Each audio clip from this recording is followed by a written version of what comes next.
collection from Craftsvilla, like you can see, is very strange that I'm talking to you, but I'm looking there. But this collection is very wearable, it's comfortable, it's casual, and it looks stylish as well. I think all the girls out there would want to dress up like this summer because it's really hot outside. We're in AC now, but it's really hot outside. So wearing something like this is cool and comfortable and very nice looking. I think it looks really stylish, fashionable. I'm glad to be associated with it today because Craftsvilla is known for its Indian and its ethnic wear as well as its Western. So both of them, and I think Indian women are women who can wear both. You can wear traditional and look nice, and you can wear Western and look nice as well.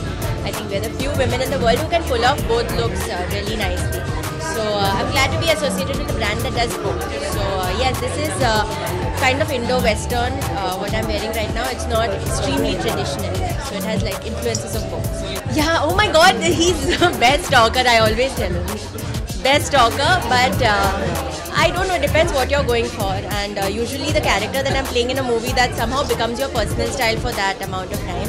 So sometimes, mostly like if I'm doing a South movie, it's usually Indian, and then I end up wearing like a bindi and kurta or something like that. But if it's a red carpet, then maybe gowns. I really like wearing gowns, but I love wearing saris also. But in a day-to-day basis, I think something like this is comfortable and looks stylish as well, because you can't wear a gown or a sari if you're going for a movie or if you're just going out of your house for a meeting or something. That would be a little strange.